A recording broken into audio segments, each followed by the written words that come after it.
Hello and good evening, all of you. Welcome to the Free Ethics Foundation course, and we are at the part 1 of lecture 9, and we are starting the lecture 9, and we'll be starting with the probity in governance. अब probity का मतलब क्या है, उसकी क्या need है governance में, वो सिविल सर्वेंट्स के लिए क्यों ज़रूरी है, और वो कैसे इफ़ेक्ट करती है हमारे गवर्नेंस सिस्टम को, तो ये सब हम पढ़ेंगे, है ना। एंड उसका पब्लिक सर्विस में क्या कॉन्सेप्ट है और उसका फिलोसफिकल बेसिस क्या है ऑफ गवर्नेंस एंड प्रॉबिटी, ये सब हम इस लेक्चर में पढ़ने वाले हैं। तो आइए शुरू करते हैं। तो देखो यार, प्रॉबिटी है क्या? देखो, प्रॉबिटी है कि हाईएस्ट या हाई मॉरल वैल्यूज़ या स्टैंडर्ड्स होना, कि आप जो है मतलब कोई ऐसे छिछोरे या छिछल इधर करने वाले व्यक्ति नहीं हो। आपके जो स्टैंडर्ड्स हैं, आपकी जो वैल्यूज़ हैं, वो बहुत अच्छी हैं और वो बहुत स्टेबल हैं, वो बहुत स्थिर हैं। You have the highest moral standards और उसकी स्टेबिलिटी। ऐसा नहीं कि सुबह आप एथिकल हैं, शाम को नहीं है। अगर ऐसा है तो आपके अंदर प्रोबिटी नहीं है। तो प्रोबिटी बहुत ज़रूरी है और ये अ सेट ऑफ वैल्यूज़ को कवर करती है और सेट ऑफ वैल्यूज़ को ओवर द टाइम कवर करती है, ठीक है।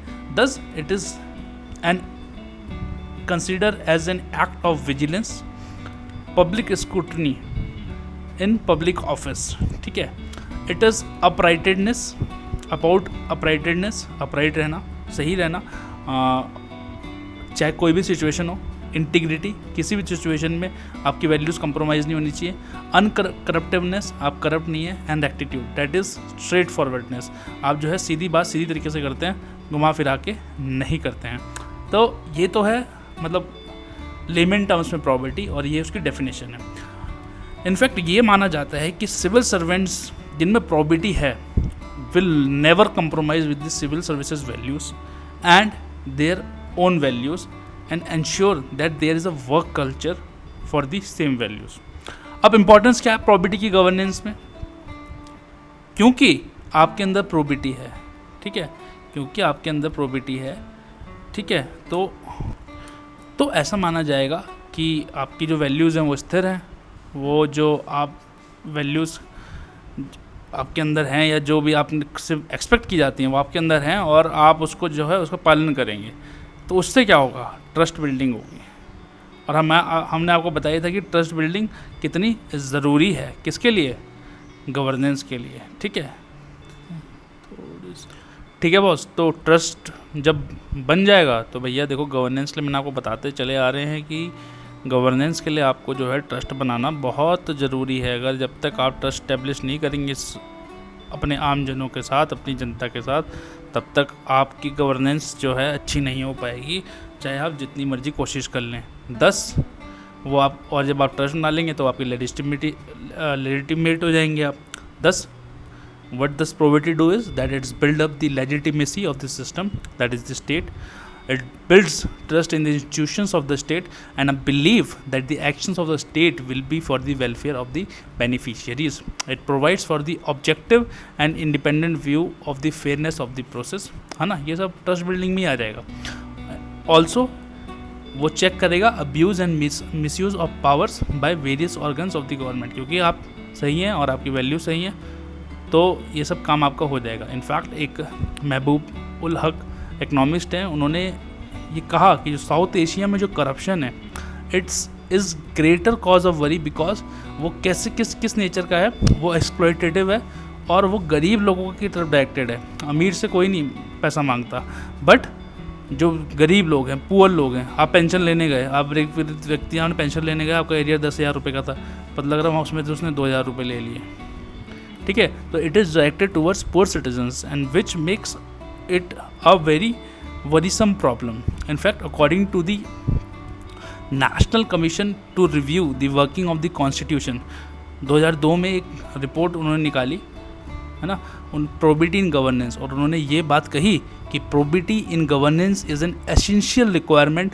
For an efficient and effective system of governance and for the social economic development and for the social justice. मैं सोशल जस्टिस तो मैं अपने आप जोड़ रहा हूँ, बट रिपोर्ट ने कहा था कि एफिशिएंट और इफेक्टिव सिस्टम बनाने के लिए और सोशल इकोनॉमिक डेवलपमेंट के लिए ये ज़रूरी है।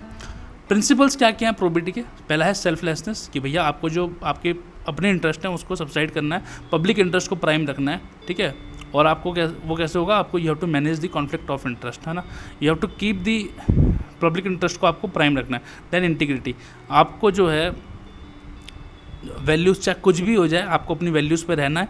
पब्लिक इंटरेस्ट जो है आपकी ड्राइविंग वैल्यू है, पब्लिक इंटरेस्ट के लिए आपको काम करना है, चाहे आप ऑफिशियल ड्यूटी पे हों चाहे ना हो, ठीक है।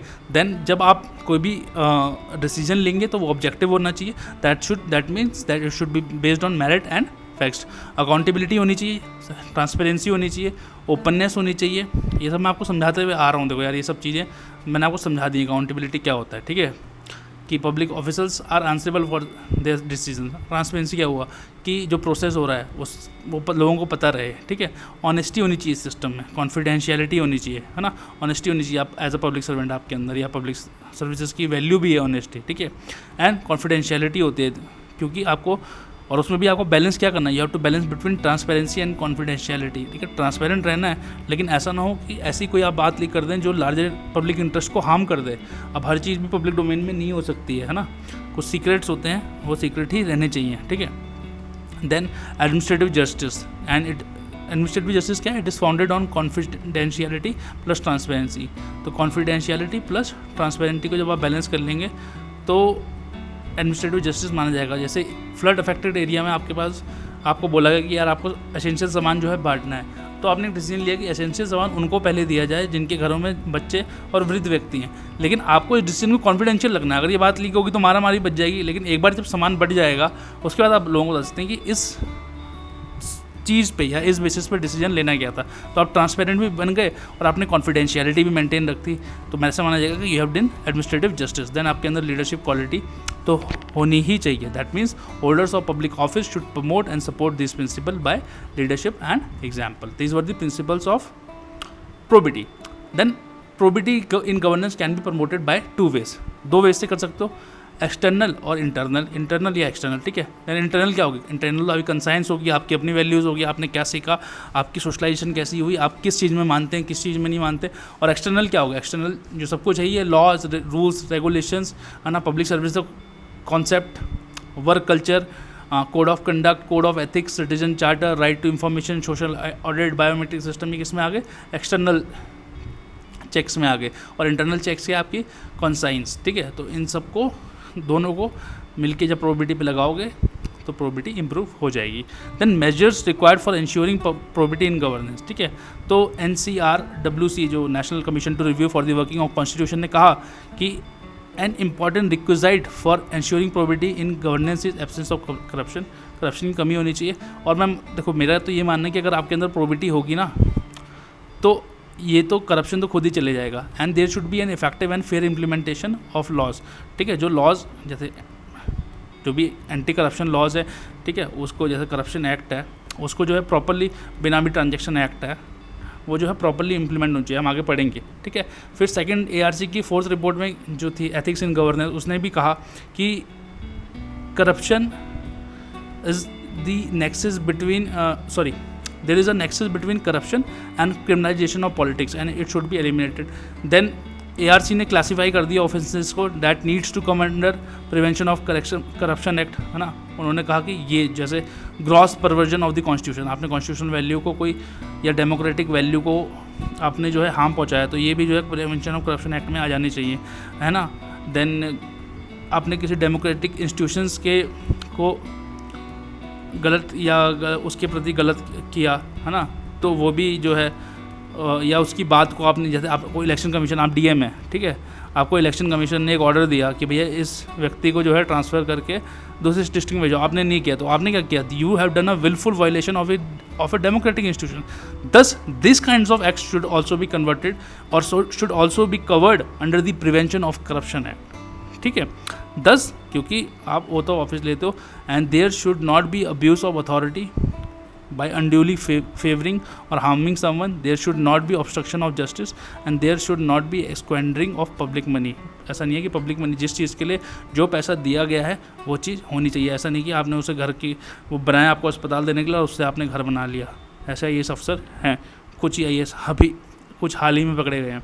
Then there is of course there is a prevention of corruption act 1988, फिर उसमें अमेंडमेंट लाया गया 2018 में, क्योंकि हमारी एज अ इंडिया में क्या है ना, थोड़ी आदत है कि जब हम लॉज बना देंगे ना तो बड़े इमोशनल होकर बना देते हैं और वो इतने टफ बना देते हैं कि लोगों को काम करना मुश्किल हो जाता है।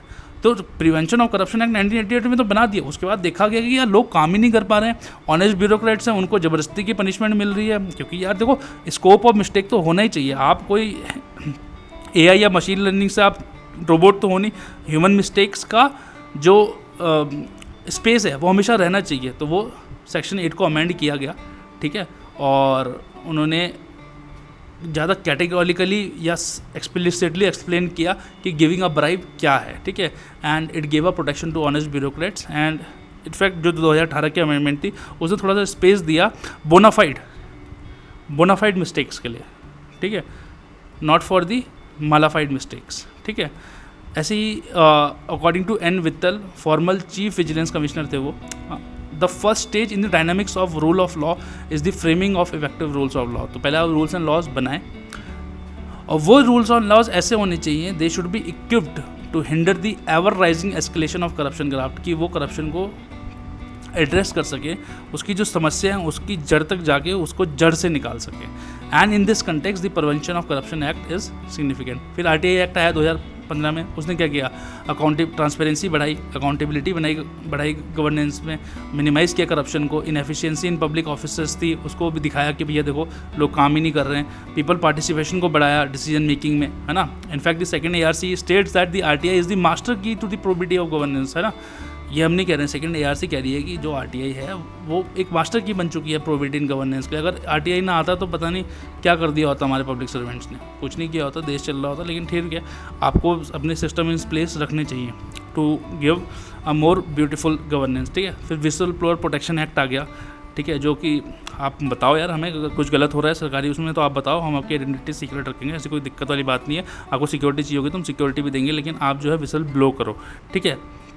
Thus, the Act provides a mechanism for receiving and inquiring into public interest disclosure against acts of corruption, willful misuse of power or discretion, or criminal offences by public servants. Then prohibition of Benami Transaction Act आया 1988 का, फिर Benami Transaction Prohibition Amendment Act आया 2016 में, और उसका जो section 5 है, देखो सेक्शन 5 कुछ नहीं है, सेक्शन 5 जो BTA का या बेनामी ट्रांजैक्शन एक्ट का वो यही कहता है कि जो भी प्रॉपर्टी बेनामी ट्रांजैक्शन में है, आपको लगता है कि ये प्रॉपर्टी बेनामी ट्रांजैक्शन की है तो उसे अटैच कर दो। वो से बाय, वहाँ पे तो ऐसा लिखा हुआ है कि बाय जो भी अथॉरिटी है कंपिटेंट उसके पास डाल दी जाए, मतलब वो सरकार के पास चली जाएगी, वो किसी के पास नहीं रहेगी, ना जिसने वो ख़रीदी है और ना ही जिसके नाम पे वो ख़रीदी गई है, दोनों के पास ही नहीं रहेगी, और उसको जो है आप जो है दे दो, सरकार को दे दो। In fact central vigilance commission needs to insulate from political interference through greater autonomy. In fact जो अमेंडमेंट हुई है अभी एक्ट में, RTI एक्ट में, तो ये माना जा रहा है कि it has led to the political interference in the autonomy of the vigilance commission, but it is for the time to tell what will happen, है ना। Then there should be a civil services commission board, एक जो TSR Subramaniam versus union of India case था, तो supreme court ने direction दिए for setting up of a civil services board for overseeing appointments, transfers, posting to senior post and taking disciplinary action against the erring officer, and which was very imperative, which was very necessary to curb the political interference, and for the which was very imperative for the to keep the public servants in check, and it was also necessary to curb the political inference। तो हमने नहीं कहा, ये supreme court ने कहा TSR Subramaniam versus union of India के case में। और क्या क्या स्टेप ले सकते हो, you can balance between RTI and whistle blower act में विद ऑफिशियल सीक्रेट एक्ट्स के through, then strengthening of Lokpal and Lokayukta institution, then legislation to check misfeasance in public office, legislation for confiscation of illegally acquired assets by public servant, जो कि अब हो ही रहा है ना, जो कि हम अभी बात भी कर रहे थे, section 5 of benami transaction act. Then law commission of India submitted in its 166 report on the corrupt public service forfeiture of property bill, ठीक है। Then there should be a legislation for ethics in the government, strengthening for criminal judicial system, बहुत सारी चीज़ें हैं। In fact आज जो हमारे former prime minister थे मनमोहन सिंह जी ने, उन्होंने कहा था कि as a society we must evolve to a level where probity becomes a way of life, where honesty it is a routine expectation. बड़ा ब्यूटीफुल लाइन है ना। मैं दोबारा पढ़ता हूँ। As a society we must evolve to a level where probity becomes a way of life and where honesty is a routine expectation. मतलब as a society हमें इस लेवल पे पहुँचना है कि प्रोबिटी जो है वो एक वे ऑफ लाइफ बन जाए, वो एक जीने का तरीका बन जाए, और ऑनेस्टी जो है रूटीनली एक्सपेक्ट की जाएगी। हाँ, से ऑनेस्टी एक्सपेक्ट की जा रही है, ठीक है। Then concept of public service जो है बहुत पुराना है। ऐसा नहीं है कि पब्लिक सर्विस आज है, कौटिल्य के अर्थशास्त्र से, वैदिक टाइम से ये पब्लिक सर्विस का कॉन्सेप्ट जो है चला आ रहा है। इनफैक्ट कौटिल्य के अर्थशास्त्र में ये माना गया कि the king is expected to serve the subject, है ना, एंड सर्विस मोटिव होना चाहिए सिविल सर्विसेज में, और उसके लिए बहुत ज़रूरी है कि आपके अंदर आपकी जो सर्विस है या सिविल सर्विस है, there should be uniformity in service, the cost effective service, quality of service and service with dignity. These are the important theory and in fact this all are based on the social contract theory.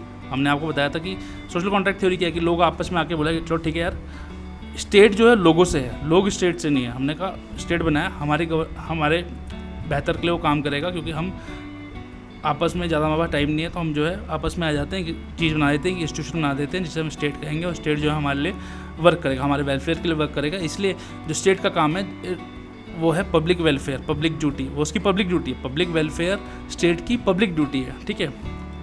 However the development, जैसे अब information communication technology आ गई, LPG reforms आ गई, private sector का routine बढ़ रहा है, ठीक है। PPP जैसे प्राइवेट सेक्टर जो है, जो उसका इम्पॉर्टेंस है ओवर द टाइम बढ़ रहा है ना।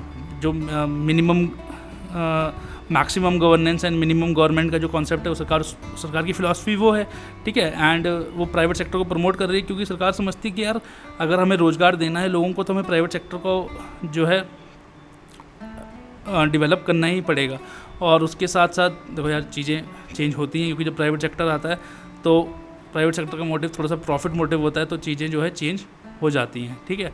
और ये क्वेश्चन अब उठने लगा है कि do you think that the private sector role in service dilutes the concept of public service. तो अभी हम कॉर्पोरेट गवर्नेंस पिछले लेक्चर में पढ़ के आ ही रहे हैं, तो अगर वैल्यूज़ सही हैं तो नहीं, और बट वैल्यूज़ एट टाइम्स सही नहीं होती हैं। एंड ये एक्सपेक्ट भी किया जाता है, जो थ्योरी थी जॉन रॉल्स की सोशल जस्टिस की या कॉमन गुड टू सोसाइटी की, उसमें यही माना गया कि यार देखो कुछ चीज़ें तो सबको मिलनी चाहिए, और वो बिल्कुल कम दामों पे या फ्री में मिलनी चाहिए। जैसे एजुकेशन, हेल्थ एंड ट्रांसपोर्टेशन, ये तो सबका राइट है ना। एंड जब प्राइवेट सेक्टर आता है तो उसको थोड़ा प्रॉफिट मोटिव रहता है, और एफिशिएंसी बढ़ती है, क्वालिटी ऑफ सर्विस बढ़ती है, बट उसके साथ साथ कॉस्ट भी बढ़ जाती है। पब्लिक सर्विस जो है का जो मोटिव है थोड़ा डाइल्यूट हो जाता है, क्वालिटी जो है बहुत सारे एरियाज़ में नहीं रहती है, and service are also not with dignity, है ना। बहुत डांट पड़ती है। बाईजूस का एग्जांपल देखा होगा आपने, कई सारी ऑडियोज़ या वीडियोज़ आती हैं कि कैसे उनके सीनियर्स उनकी सेल्स टीम को जो है मतलब कोई गाली गलौज कर रहा है, कुछ कर रहा है, तो वो किसके लिए है, उनके ऊपर भी प्रेशर है परफॉर्म करने का और बिज़नेस बढ़ाने का, तो डिग्निटी से काम करना मुश्किल हो जाता है। But then there are principles guiding public service, and you know we should have always have values which should guide public service as well as private service, है ना। तो उसके लिए आप क्या क्या कर सकते हैं, एथिकल एजुकेशन होनी चाहिए हर लेवल पे, चाहे पर्सनल हो चाहे एडमिनिस्ट्रेटिव हो। Then there should be preservation of professional and personal integrity, है ना।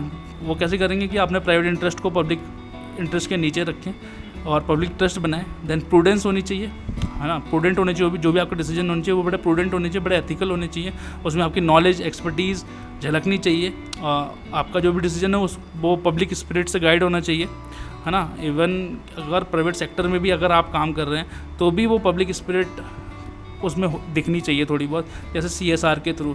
देन कोड ऑफ एथिक्स होना चाहिए।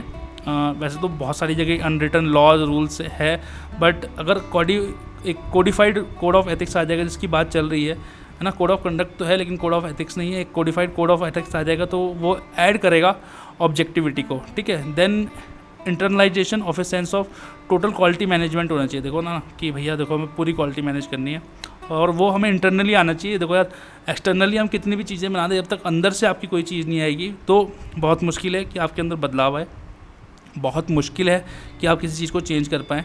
और मतलब गवर्नेंस ये सब बातें पढ़ने में अच्छी लगेगी, तो बड़ी ज़रूरी है कि इंटरनलाइजेशन हो, हर चीज़ का। और अब ये तो लाइन है कि internalisation of a sense of total quality management and a sense of motivation for public interest and self actualisation helps in internalising the work ethics. ठीक है, तो ये सब बढ़िया बढ़िया लाइनें हम आपके लिए लेके आते हैं। फिलोसफिकल बेसिस क्या है गवर्नेंस एंड प्रोबेबिलिटी का, तो हमने 4 ही दिए हैं यहाँ पे। फर्स्ट है सोशल कॉन्ट्रैक्ट थ्योरी, ये मैंने आपको समझाई थी कि लोग आपस में आते हैं, स्टेट को पावर देते हैं, स्टेट की जो गाइडिंग प्रिंसिपल होता है वो होता है पब्लिक वेलफेयर, है ना। कौटिल्य का अर्थशास्त्र, उन्होंने भी यही बात की, in the happiness of his subjects lies the king happiness, in their welfare lies his welfare, कि जब तक प्रजा खुश है तब तक किंग खुश है, और उनके वेलफेयर में ही किंग का वेलफेयर है। देन रिलीजियस फिलॉसफी है, जैसे हमारे वेदास, उपनिषद, गीतास या अदर फिलॉसफीज़ हैं, वो भी हमें गाइड करती हैं किसके प्रति, ट्रुथ, धर्म और कर्म के प्रति।